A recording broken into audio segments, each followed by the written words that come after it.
I'm Colleen. I'm back with another interview for the Integrated HPS grant. And today we're really excited that we have Dr. Paul Franco here with us.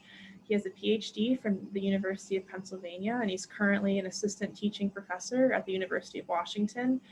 His primary research interests are in history of philosophy and philosophy of science, and we're really excited to have him with us today. So thank you for being here. Yeah, thanks for having me. Yeah, so I'm going to start briefly with some questions just about the paper that you submitted to the proceedings. So you wrote a paper titled Ordinary Language, Philosophy, and the Historical Turn in Philosophy of Science. I really enjoyed reading your paper, and I have a question about one of the upshots that you kind of mentioned. So you say that, this historical sketch that you kind of create fills in some details that help us better understand when we're talking about the history of philosophy of science, why philosophy of science moved away from logical positivism to more historical and practice-based philosophy of science. So I kind of have two questions with this. So I was wondering if you could kind of tell me what more of the details you have, what these specific details are that help fill in this narrative, and then why your account is uniquely positioned to kind of tell us this information. Yeah, great. So, there are these standard narratives that we get handed down in the history of philosophy. When it comes to the history of philosophy of science, we have this narrative where we have W.V. Quine in 1951 comes out with two dogmas of empiricism, attacks the analytic-synthetic distinction, says things that Pierre Duhem already said, and then we get sort of the downfall of the logical positivist project. And then there's the other book into that, which is in 1962, we get Kuhn's structure of scientific revolutions. And that again, spells the ultimate demise of logical positivism. But then there's a lot of stuff that happens in between this time period for the 11 years in between. And I'm interested in sort of recovering what was going on there because in these standard narratives, it's not as if the arguments are the things that actually sort of take them down, because it's not as if the logical positivist said, oh, I better stop doing philosophy, Quine got us, right? There's a lot of debate going on, especially about like the deductive nomological model of explanation as put forward by Karl Hempel and Oppenheim. And that was like a central area of debate in between 1951 and 1962, in which people who didn't accept the logical positivist approach to analyzing scientific knowledge really pushed back against what they were putting forward in this model of explanation. And I think that's another sort of key part of some of the narratives that we could tell about what's going on in philosophy of science in between what Quine did in 1951 and what Kuhn was up to in 1962. Yeah. Thank you. That was really interesting. I think it's cool too how you kind of take in different things, because I previously pretty much only heard that standard story of like Quine to Kuhn and then the logical positivist kind of like went away, which doesn't seem accurate at all.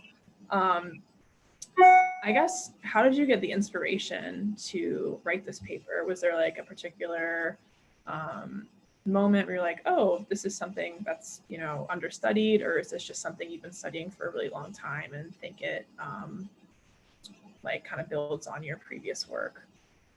Yeah, so every year I teach a philosophy of language course, an upper level philosophy of language course. And in the 1950s, these ordinary language philosophers are engaging logical positivist views about philosophical analysis and about language. And I remember when I first took philosophy of language, like as a graduate student, I was like, no, you can't, like they're doing completely different things, right? One people were interested in how ordinary people talk and the other people are interested in making philosophy more like a secure science. Like, why do they even think that they're doing the same project, right? So I've been sort of puzzled by that, but as I've taught more philosophy of language, and as I've been, teaching more a standard sort of survey course in philosophy of science, the connections kept kind of coming up, and I kept thinking about how are they actually even doing the same thing.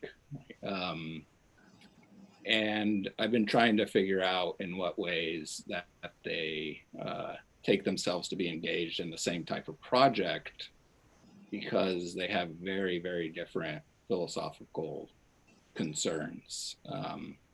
And I think there are points of contact, and some of the folks that I look at in the paper provide those sort of points of contact between people we might think of now as mainly philosophers of language and people we might think of now as mainly philosophers of science. That's really interesting how you're able to combine philosophy of language and philosophy of science in your work.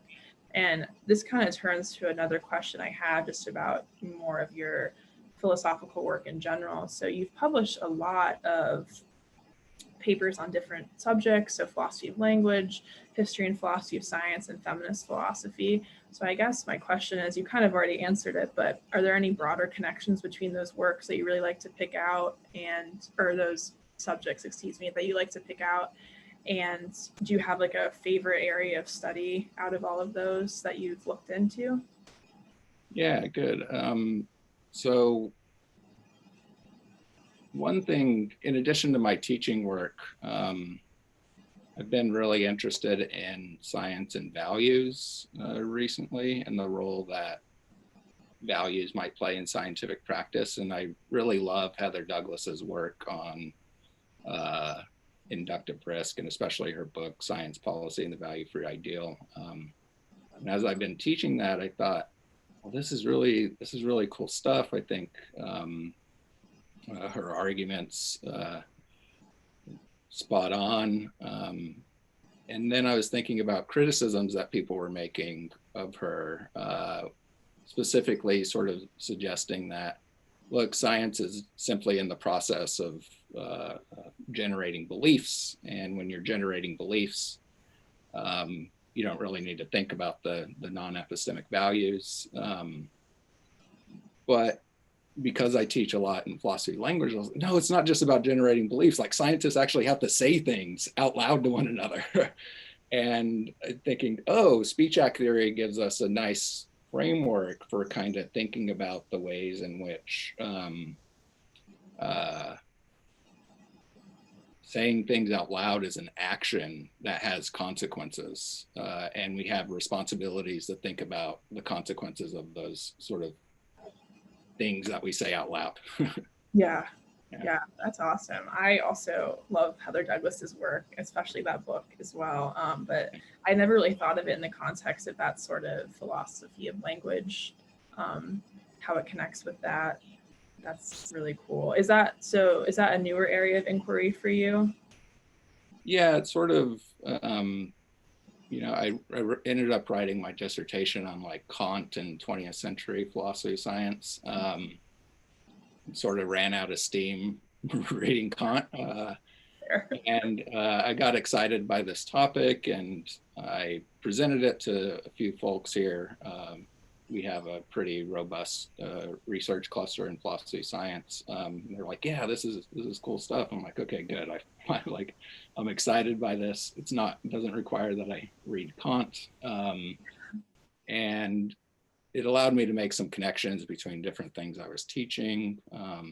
Allowed me to make connections to some of Helen Longino's work about science as a social process, and thinking about the way in which, as a social process, communication is key to scientific practice. And generally thinking about ways we can and should responsibly communicate things that are of pretty big importance to our lives. Yeah. So, and it seems that a lot of other people are interested in the same scientific communication at this time. So it's kind of, it's nice to try to hook into some of that work.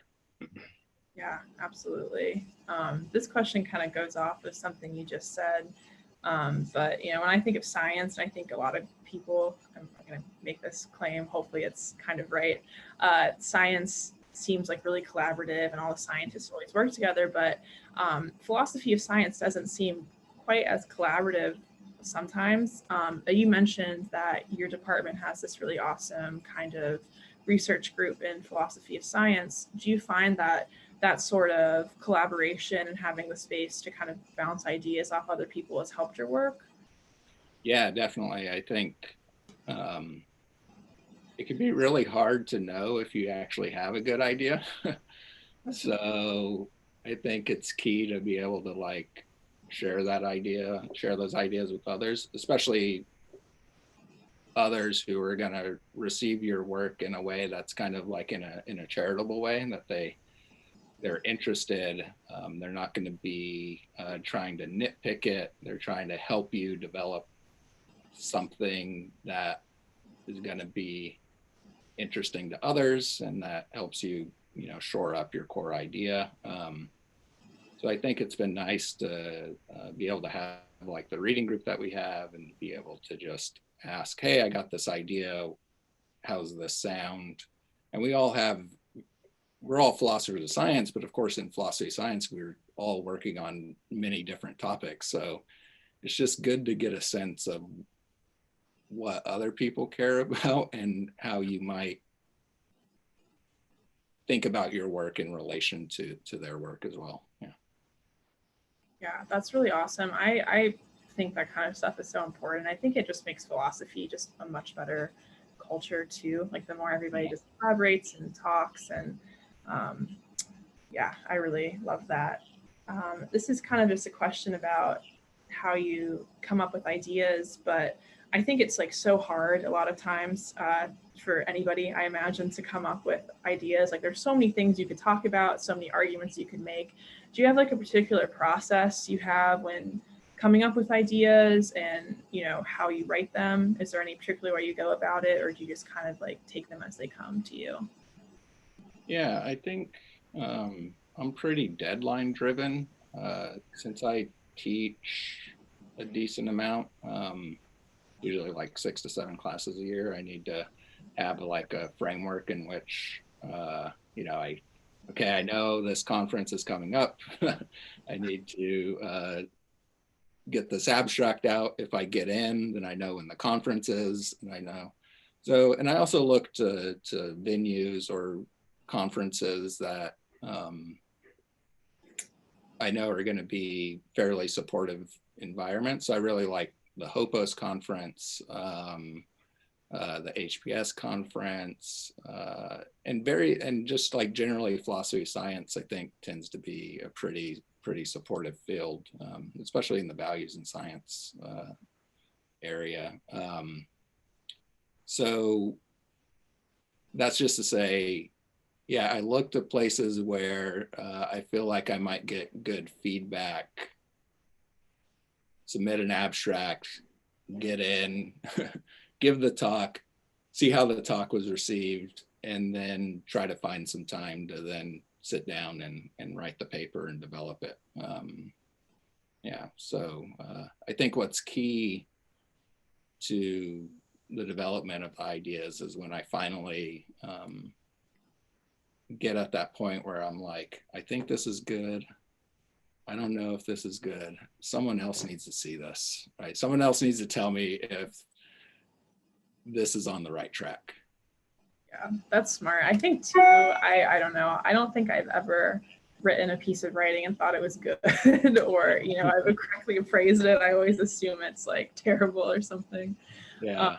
Yeah, that's good advice. Yeah, I think that's also the thing you got to kind of push through a little bit, where you're like, oh my God, I read the paper I submitted to this, you know, so many times, and there's the times when you're like, yes, this is like I'm really onto something. I really like this. I made this interesting connection, and then there's other times where like,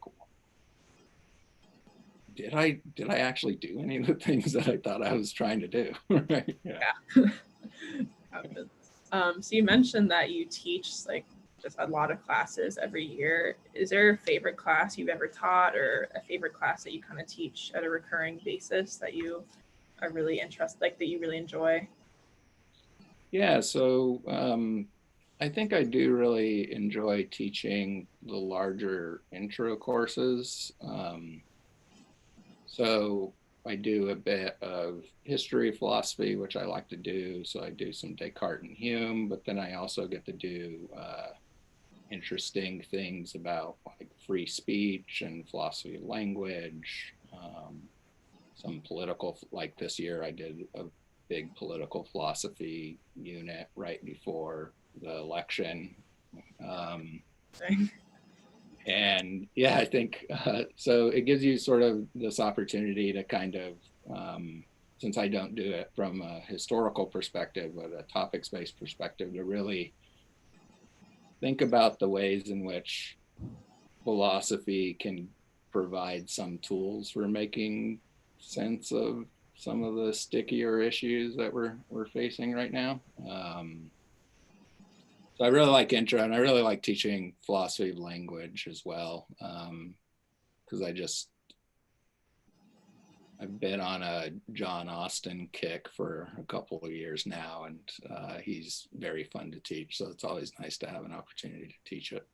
Yeah, that's nice. That's really cool that in your intro classes you make such direct connections between um, philosophy and like the real world, for lack of a better way of putting Right. it. So I know, I mean, before I came to college, I didn't start off as a philosophy major. And like, I totally thought philosophy was this like thing that was like entirely divorced from like anything that actually happened in the world, which is a totally bad assumption to have, but it really is the one I came in with. So I can imagine for a lot of freshmen or younger folks who take the intro class, that's super helpful. And just realizing like, oh, this is really applicable and a really cool thing to study.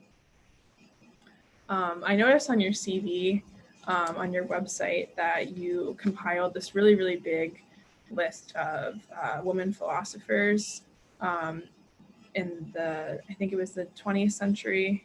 Okay, sorry, I didn't know if that's right or not. And so if you wouldn't mind just like talking a little bit about that and kind of the inspiration behind that project and any goals you have with that. It's really interesting and cool that you took the time to work on that and compile all of them. Yeah, so I think broadly there's been a really big push by historians of philosophy and feminist historians of philosophy to think about ways to broaden the canon, um, and just recover the contributions of uh, neglected philosophers in the early modern period, especially. And there, certain challenges arise, like there don't exist standard editions of the works or translations of the works. And so they've had to do a lot of that sort of institutional work to make available these different um, translations and different editions, and try to convince people that they should care about it. In 20th century philosophy, since so much of the work is digitized and on JSTOR, it's as simple as going and looking at old volumes of analysis of mind, of the proceedings of the Aristotelian Society. And when I did that, I was like, wow, it's not just dudes, right? There's a lot of other people working, and some of them held really important institutional roles as editors, as founders of these journals. So the work for the historian of 20th century analytic philosophy is a lot easier than it is for the historian of modern philosophy to recover the contributions of a diverse group of people, because you can often just go look at the journals and then type up a document with links to them. And the hope is just to make it a little easier for people who are teaching 20th century philosophy to find ways to include the contributions, the important contributions of women philosophers at the time. And I think this is something that historians of philosophy have been doing for the past couple of decades or longer. That's really awesome that you're able to like make it into this really accessible teaching resource too. I imagine it's like really helpful for like younger career people, or like I could imagine like a GTA teaching a class like that or something and not really knowing kind of what resources to look towards. So that's awesome. Yeah, there's another, I think it's called the diversity reading list as well. That's crowdsourced, and every now and again they'll do little like marathons, like, okay, we need to add these philosophers' papers to the database. So it's getting a lot easier to go beyond the standards these days. So it's exciting because I think it's also a way to get a fuller historical story about what's going on in the history of philosophy. Yeah. All right. I want to be really aware of your time. So we're almost running out of time, but if you don't mind, could I ask you one more question? Yeah. Okay. So this is a general question I've kind of been asking a lot of the other authors I've interviewed, because a lot of folks that might be watching these might be undergrads or early grad students. So if you have any piece of advice you could give to somebody kind of starting off in philosophy, what would that advice be? Or multiple pieces, whatever you want to talk about. Yeah.